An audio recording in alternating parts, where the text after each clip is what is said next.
કલાકો 2 કલાકો 3 કલાકો લાઈનમાં જાય અને મંદિરમાં દર્શન કરવા માટે ધક્કા મૂકી કરીને જેમ તેમ કરીને થાકીને પણ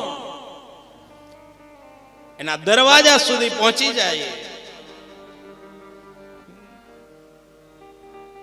આવડી લાખોની જનમેદનીને પાસ કરી અને ત્યાં સુધી પહોંચી જાય અને પછી જે દરવાજો ખુલે અને એના દર્શન થાય અને ત્યારે જે આનંદની અનુભૂતિ થાય એ અનુભૂતિ પહેલા થતી નથી.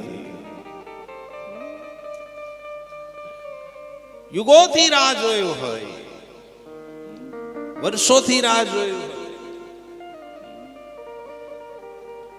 અને આપણે તો જન્મ જન્માંતરથી રાહ જોયું હોય. 84 લાખ અવતારો થયા ને, તો 84 લાખ અવતારો થયા પછી મનુષ્ય દેહ પ્રાપ્ત થયો અને મનુષ્ય દેહ પ્રાપ્ત થયા પછી ધીમે ધીમે અવળા કરતા એમાંથી મોટા થયા, થોડી થોડી સમજણ આવી,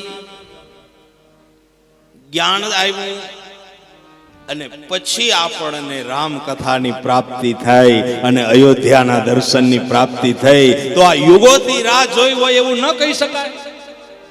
હા, યુગોથી જ રાહ જોઈ છે આપણે બધાએ. બહુ પ્રાર્થનાઓ કરી છે આપણે પ્રભુ પાસે. એક વખત મનુષ્ય દેહ મળે, એક વખત મનુષ્ય જન્મ મળે અને મનુષ્ય જન્મ મળે એ અમને કોઈ સારા કુળમાં મળે. કેમ? તો કે અમે ભગવદ ગુણાનુવાદ ગાઈ શકીએ, અમે પ્રભુના સ્મરણ કરી શકીએ. તો આટલા પ્રયત્નો પછી જે પ્રાપ્ત થયું છે તો એની કિંમત આપણને હોવી જોઈએ. એની કિંમત આપણે બીજું બધું વિચારવા કરતા આવું બધું કેમ નથી વિચારતા? કે જે વસ્તુ આપણને નહોતી મળવાની એ વસ્તુ આપણને પ્રાપ્ત થઈ છે, કે જે ન ભૂતો ન ભવિષ્યંતી, ક્યારેય કદાય ન વિચાર્યું હોય એવું તત્વ, એવી કથા, એવું ધામ.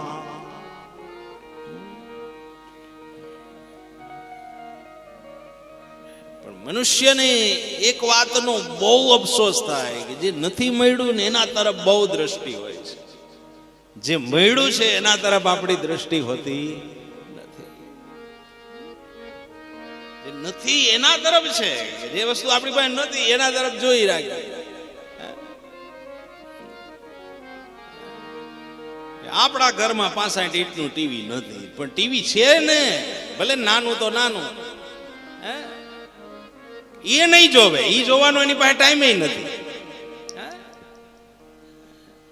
ઈ જોવાનો એની પાસે ટાઈમ નથી, પણ દ્રષ્ટિ ઓલી છે કે બસ જલ્દી આપણે એ મોટું ટીવી લઈ લઈએ, મોટું ફ્રીજ લઈ લઈએ, મોટો બંગલો લઈ લઈએ. જે વસ્તુ પરમાત્માએ આપણને આપેલી છે એનો કોઈ ગર્વ આપણને નથી થતો. જે વસ્તુ આપણને આવડી મોટી મનુષ્ય દેહ આપી દીધો, સારા 2 હાથ આપ્યા, આંખો આપી દીધી, બોલવાની શક્તિ આપી દીધી, ક્રિયા આપી દીધી, કર્મ આપી દીધું, સત્સંગ આપી દીધો, હવે આટલું બધું આપ્યા છતાં હજી બીજે નજર ક્યાં છે? બસ નથી એના તરફ. જે વસ્તુ આપણી પાસે નથી એના તરફ દ્રષ્ટિ છે અને એ જોવામાં આપણો સમય વેસ્ટ કરીએ છીએ. એમાં આપણો સમય વેસ્ટ પૂરો થાય, 50, 60, 70 વર્ષ પૂરા થઈ જાય, ત્યાં તો ટિકિટ કપાઈ જાય.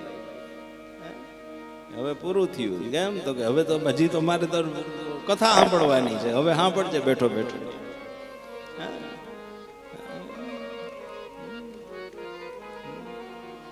ઢોલ રે ઢબુક્યા લાડી, હાલો આપણ દે. હાલો હવે કેમ? તો હવે પૂરું થયું. ત્યારે આપણે યમુના દૂતોને કહીએ કે ઉભા રહ્યો, હજી ગીતાના પાઠ, રામચરિત માનસના પાઠ કરવાના બાકી છે, મારે હજી ધૂન ચાલુ છે, ત્યાં 2 કલાક બેહવાનું બાકી છે. આપણે એમ કહીએ, ઉભલાર્યો તો માં માગું મારા દાદા પાસે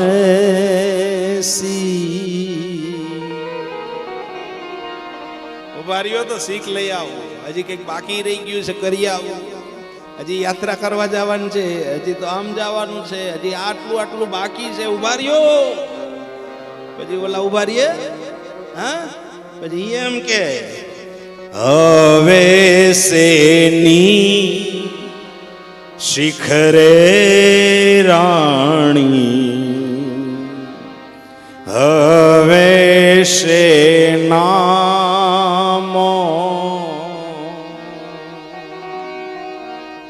ઢોલ રે ડબુક્યા લાડી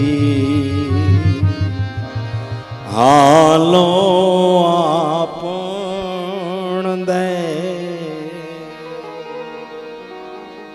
ક્ષણભંગુર જીવનની થોડીક પળો મળી છે, બસ સાર્થક કરજો.